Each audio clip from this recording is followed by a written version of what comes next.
মুখ ঘুরায় শুনতেছে।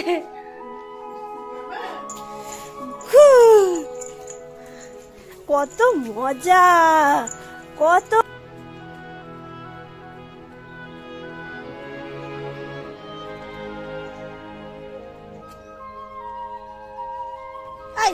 ছেলে, তুইগুলো কি নিচ্ছিস রে? কালকে আমি ঝাড় দিছি। ওই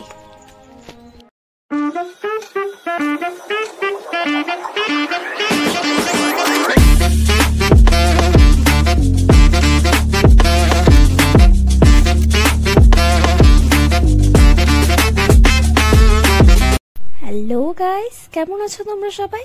আশা করি তোমরা অনেক বেশি ভালো আছো, আর আমিও অনেক বেশি ভালো আছি। এখন বাজে হচ্ছে সকাল 6টা, আর আমাকে ঘুম থেকে তোলার জন্য এদিকে কিন্তু ভুতু হাজির। মানে মা উঠে পড়েছে, বাট আমি উঠিনি। আমার এত সকাল সকাল উঠতে ইচ্ছা করে না, কিন্তু কি করবো বলো? এই দেখো তো, এত কিউট ভাবে, এত ইনোসেন্ট ভাবে ভুতু তাকিয়ে থাকে। তখন মনে হয় না বাবা থাক, ভুতুকে নিয়ে একটু বেরোই। তবে বের করেছি। আজকে কিন্তু আমরা অনেক খেলা করেছি দুজনে মিলে। তারপর ভাবলাম যে ওর খেলার যে প্রিয় পছন্দের খেলনাটা ওটা নিয়ে আসি, তো এই জন্য গেট খুলে ওটাই আনতে গেছিলাম। আর ভুতু দেখো এদিকে চলে আসছে, আর ও না এখন ছাড়াই আছে। মানে কালকে বিকাল থেকে কিন্তু ও এরকম ছাড়াই থাকছে, ঠিক আছে? বাড়ির মধ্যে ঘুরছে, আবার ঘরে চলে আসছে খিদা পেলে। ও কিন্তু এরকম ছাড়া থাকলে না, সত্যি কথা বলতে আমারও ভালো লাগে। কত মজা, কত মজা। আমি এক হাতে পারবো না তো, আমি এক হাতে পারবো না। যা, আমি পারবো না। আরে ওই আমার কি ব্যথা ফ্যাথা লাগে না? তুই আন খালি, আমি তো নিবই না। যা ফট, আমি নিব না। না না, যা ফট, আমি নিব না, আমি নিব না।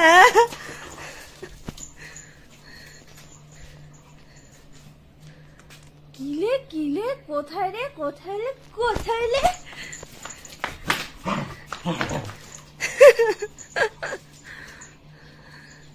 তুই কি ভুলে গেছিলি এটা নিয়ে আসতে হবে?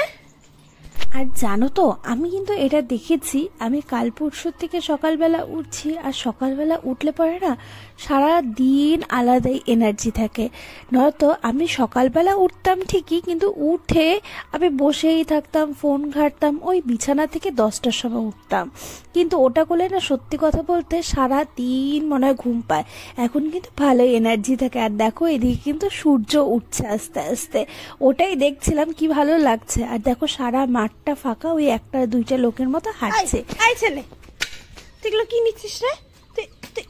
কালকে আমি ঝাড় দিছি।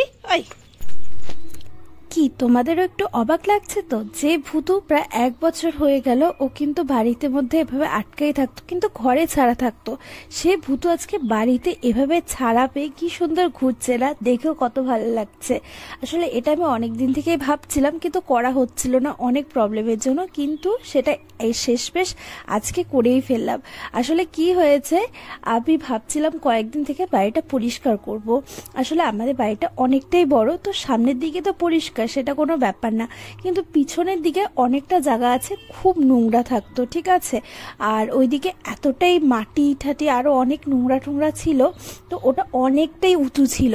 তো এর জন্য ওয়ালটাও পেরিয়েও কিন্তু আরামসে চলে যেতে পারতো। এই যে দেখছো এই দিকটা আমাদের খুব একটা বেশি আসা হয়নি, ওই গাছ টাছ লাগানো হয়। আর ওই দিকটা দেখছো, ওই দিকটা কিন্তু ওয়াল, আর ওয়ালটার এইদিকে প্রচুর মাটি ছিল, প্রচুর নোংরা ছিল, আর এতটাই উঁচু ছিল যে ও কিন্তু আরামসে ওয়াল পেরিয়ে কিন্তু বাইরেও যেতে পারতো। আর এটা তো আমি কোনোদিনও দিতাম না, কারণ আমার খুব ভয় লাগে যদি ও বাই চান্স বাইরে চলে যায়, তাহলে কিন্তু অনেক কুকুর ওকে অ্যাটাক করবে, আর আমার খুব ভয় লাগে। আর এই পাশটা দেখছো, এই পাশটাও কিন্তু সেম, ওই যে দেখছো অতটুকু হচ্ছে ডিস্টেন্স, কিন্তু এখানটাও ছিল, ঠিক আছে? আরামসে কিন্তু ও চলে যেতে পারতো বাইরে।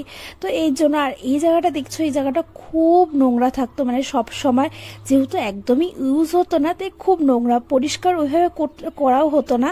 আর যখনই পরিষ্কার হতো তখন আবার নোংরা হয়ে যেত। তো আমি ভাবলাম যে এভাবে আর কতদিন আটকানো থাকবে ভূতু। মানে ভূতু তো ঘরে তো ছাড়া থাকে, জ্যাম্মাদের ঘরে, আমাদের ঘরে সবসময় ছাড়া থাকে, কারণ আমরা ওকে আটকে কোনো সময় রাখি না। কিন্তু বাড়ির মধ্যে যেহেতু বাড়ির অনেকটাই বড়, আর এই জায়গাটা না খুব নোংরা, তো সামনে থাকলে তো কোনো ব্যাপার না, কিন্তু এই জায়গাটা চলে এলে পরে খুব ঘৃণা লাগতো, কারণ এখানটা খুব নোংরা, ড্রেন ফ্রেন ছিল। তারপর আমার সব থেকে বেশি ভয় লাগতো হচ্ছে ওয়াল পেরিয়ে যাতে চলে না যায়। তারপর বিড়াল ঠেড়াল দেখলে পরে, ও যেহেতু বিড়াল দেখলে একটু অ্যাগ্রেসিভ হয়ে যায়, তাই তো অনেকটাই ভয় ছিল। কিন্তু আমি কালকে একটা লেবারকে ডেকে এই জায়গাটা কিন্তু পরিষ্কার করে দিয়েছি, মানে এতটাই পরিষ্কার করে দিয়েছি আমি কিন্তু এখন খালি পায়েই হাঁটতে পারবো, মানে এতটাই পরিষ্কার করে দিয়েছি। তারপর জ্যাম্মাদের ওই জায়গাটাও খুব নোংরা ছিল, আমি ভাবছি ওই জায়গাটা তো আর পরিষ্কার করা হবে না, তো ওই জায়গাটায় জন্য টিন দিয়ে কিন্তু আমি ভালো করে আটকে দিয়েছি। তো এই জন্য আর কোনো চিন্তা নেই, এই জন্য নিশ্চিন্ত মনে কিন্তু ভূত সারা বাড়িতে ঘুরছে। মানে সত্যি বলতে আমি কিন্তু একদম নিশ্চিন্ত, মানে ওই দিকটাও যেতে পারবে না, ওই দিকটাও খুব নোংরা। আর ওই যে দেখায় আসলাম পিছনটা, ওই জায়গাটা এতটাই পরিষ্কার করে দিয়েছি, ওই যে বললাম আমি খালি পায়েও হাঁটতে পারবো। ওর যখন পটি পায়, হিসু পায়, ও আরামসে ওখানে গিয়ে করে আসে। আর ওকে না এভাবে খুশিতে দেখে আমার এত ভালো লাগছে কি বলবো। দেখো কি সুন্দর ঘুরছে, আর ও না দৌড়াতে দৌড়াতে একদম হাঁপিয়ে গেছিল, তাই ওকে একটুখানি জল খাওয়ালাম, কারণ ও এই প্রথম মনে হয় এই ফার্স্ট ও এত দৌড়ালো।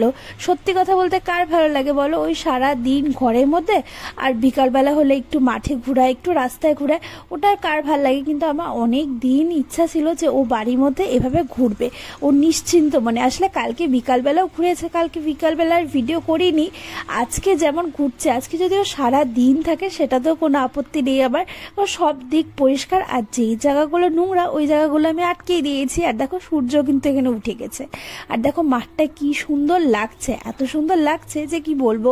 আর এদিকে কিন্তু জ্যাম্মাও উঠে পড়েছে ঘুম থেকে, আর জ্যাম্মা যেহেতু উঠে পড়েছে এই জন্য ভূতু বারবার দেখছে, কারণ ভূতু হচ্ছে এখন জ্যাম্মাদের ঘরে যাবে, কেন জানো, বিস্কুট খেতে। কারণ সকাল হলেই ও জ্যাম্মাদের ঘরে বিস্কুট খেতে যায়, সন্ধ্যাবেলা ওর এগুলো কিন্তু রুটিন। জ্যাম্মা এদিকে বারবার বলছে যে ও আটকানা, ও ছাড়া। আমি বলছি হ্যাঁ, ও তো কালকের থেকে এভাবে ছাড়া। দেখো ও নিশ্চিন্ত মনে যেদিকে পারছে ওইদিকে ঘুরছে, দৌড়াচ্ছে, আমারও ভালো লাগছে। কারণ এভাবে থাকলে না, ওর দৌড়াদৌড়ির মধ্যে থাকলে পরে ওর নিজেও শরীর ভালো থাকবে, কারণ ঘরে বসে থাকলে কার ভালো লাগে বলো, আরো অসুস্থ। আর কালকে বিকাল থেকে ও যেহেতু এভাবে ছাড়া আছে, ওর কিন্তু দুষ্টামি শেষ নেই, মানে ও কি করবে কি না করবে, কোনটা ছেড়ে কোনটা নিবে, একটুখানি নষ্ট করবে, ওর কিন্তু কোনো কিছু শেষ নেই। মানে ও ভাবছে যে মেয়েটা আমাকে বাড়ির মধ্যে আটকে রাখতো, বাড়িতে কোথাও এভাবে ছাড়া রাখতো না, সবসময় আটকে রাখতো, সেই মেয়েটা আজকে এভাবে ছেড়ে দিয়েছে আমাকে, আমি আপন মনে এভাবে ঘুরছি। মানে ও একটু অবাক হচ্ছে। যাই হোক, আমি ওর সাথে খেলতে খেলতে প্রচুর হাঁপিয়ে গেছি, তাই একটু বসেছিলাম। আর এদিকে দেখো ভূতু মহারাজাও কিন্তু হাঁপিয়ে গেছে, আর এইদিকে বাইরে এসে ও তাকিয়ে তাকিয়ে দেখছে কোনো কুকুরকে বা বিড়ালকে, যাই হোক ওইখানে এসে দেখছে। আর ও না খুব খুশি, মানে ও এতটাই খুশি মানে কি বলবো। আর আমারও ভালো লাগছে। তারপর আমি ওকে বললাম যে আর দৌড়াদৌড়ি করতে হবে না, এবার চল জ্যাম্মাদের ঘরে যাই। জ্যাম্মা তো অনেকক্ষণ আগেই উঠে পড়েছে, তো জ্যাম্মাদের ঘরে এসে দেখো এভাবে বসে পড়েছে একটা ব্রাশ দিয়ে। আর জ্যাম্মা বলেছে সকাল সকাল তো তুই মুখ ধুসনি, যা এখানে ব্রাশ কর। আর এদিকে জ্যাম্মাকে দেখছে কি করছে জ্যাম্মা এত সকাল সকাল রান্না।